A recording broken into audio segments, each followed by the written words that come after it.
ವೀಕ್ಷಕರೇ, Saptashwa TV top 10 ನ್ಯೂಸ್ಗೆ ಸ್ವಾಗತ. ನಾನು ಶಮಿ ಶೆಟ್ಟಿ.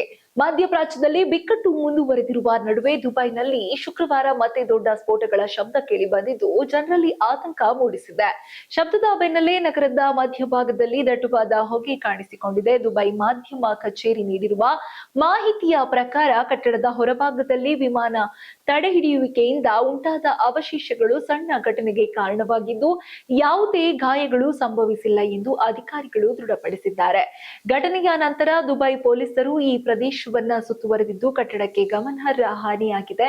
ಈ ಘಟನೆ ದುಬೈ ಅಂತಾರಾಷ್ಟ್ರೀಯ ಹಣಕಾಸು ಕೇಂದ್ರ ಪ್ರದೇಶದಲ್ಲಿ ಕೂಡ ಸಂಭವಿಸಿದ್ದು ಶೇಖ್ ಜಾಯೇದ್ ರಸ್ತೆಯ ದಿಕ್ಕಿನಿಂದ ಸೈರನ್ಗಳು ಕೇಳಿ ಬಂದಿದೆ ಎಂದು ಸ್ಥಳೀಯರು ತಿಳಿಸಿದ್ದಾರೆ.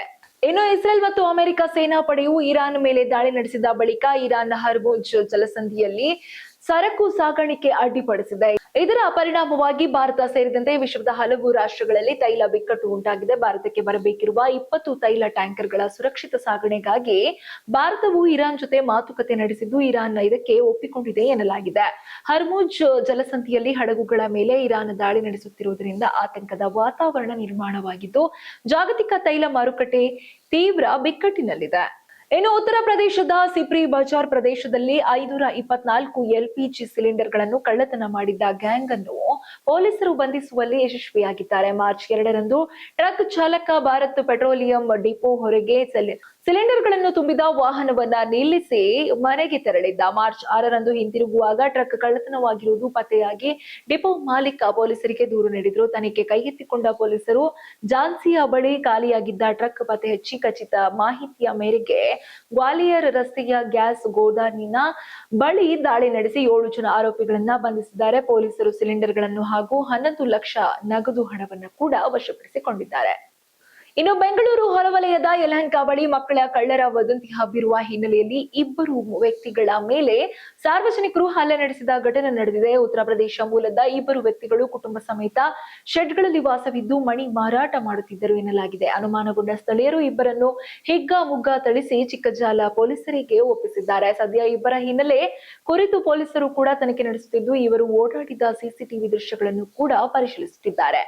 ಇನ್ನು ಬೆಳಗಾವಿ ಜಿಲ್ಲೆಯ ಸವದತ್ತಿ ತಾಲೂಕಿನ ಹೊರವಲಯದಲ್ಲಿರುವ ಶ್ರೀ ರೇಣುಕಾ ಯಲ್ಲಮ್ಮ ದೇವಸ್ಥಾನದ ಹುಂಡಿ ಎಣಿಕೆ ಕಾರ್ಯ ಮುಕ್ತಾಯಗೊಂಡಿದೆ. ಮಾರ್ಚ್ 9ರಿಂದ 12ರವರೆಗೆ ನಡೆದ ಎಣಿಕೆಯಲ್ಲಿ ಒಟ್ಟು 3.07 ಕೋಟಿ ರೂಪಾಯಿ ಮೌಲ್ಯದ ಕಾಣಿಕೆ ಸಂಗ್ರಹವಾಗಿದೆ. ಇದರಲ್ಲಿ 2.78 ಕೋಟಿ ರೂಪಾಯಿ ನಗದು, 16.16 ಲಕ್ಷ ಮೌಲ್ಯದ ಸುಮಾರು 100 ಗ್ರಾಂ ಚಿನ್ನಾಭರಣ ಹಾಗೂ 12.35 ಲಕ್ಷ ಮೌಲ್ಯದ 4 ಕೆಜಿ 547 ಗ್ರಾಂ ಬೆಳ್ಳಿ ಆಭರಣಗಳು ಕೂಡ ಸೇರಿವೆ. ದೇವಸ್ಥಾನದ ಸಿಬ್ಬಂದಿ ಹಾಗೂ ವಿದ್ಯಾರ್ಥಿಗಳ ಸಹಕಾರದಿಂದ ಎಣಿಕೆ ಕಾರ್ಯ ನಡೆಸಲಾಗಿದ್ದು ಸಂಗ್ರಹವಾದ ಹಣವನ್ನ ದೇವಸ್ಥಾನದ ಅಭಿವೃದ್ಧಿಗೆ ಬಳಸಲಾಗುವುದು ಎಂದು ಅಧಿಕಾರಿಗಳು ತಿಳಿಸಿದ್ದಾರೆ.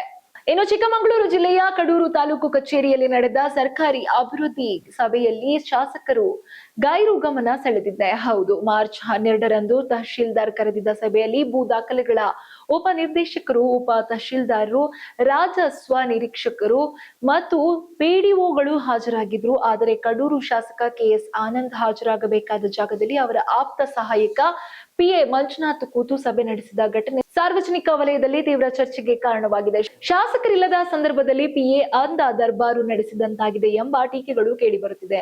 ಇನ್ನು ಮಂಜುನಾಥ್ ಸೂಪರ್ ಶಾಸಕ ಎಂಬ ಮಾತು ಕಡೂರಿನಲ್ಲಿ ಹರಿದಾಡುತ್ತಿದೆ.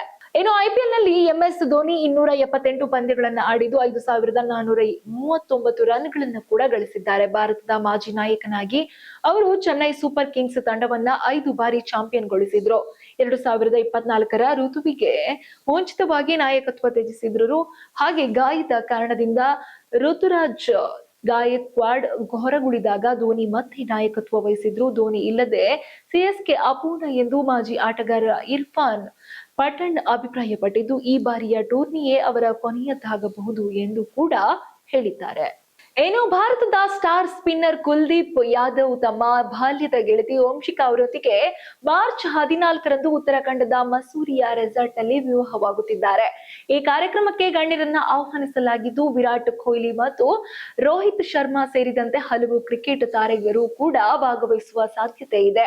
ಮಾರ್ಚ್ 17ರಂದು ಲಖನೌನಲ್ಲಿ ಆರತಕ್ಷತೆ ಕಾರ್ಯಕ್ರಮ ನಿಗದಿಯಾಗಿದ್ದು ಉತ್ತರ ಪ್ರದೇಶ ಮುಖ್ಯಮಂತ್ರಿ ಯೋಗಿ ಆದಿತ್ಯನಾಥ್ ಅವರಿಗೂ ಕೂಡ ಆಹ್ವಾನ ನೀಡಲಾಗಿದೆ. ಕಳೆದ ಕಳೆದ ವರ್ಷ ನವೆಂಬರ್ನಲ್ಲಿ ನಿಗದಿಯಾಗಿದ್ದ ವಿವಾಹ ಕುಲ್ದೀಪ್ ಟಿ20 ವಿಶ್ವಕಪ್ ತಂಡಕ್ಕೆ ಆಯ್ಕೆಯಾದ ಕಾರಣ ಮುಂದೂಡಲ್ಪಟ್ಟಿತ್ತು.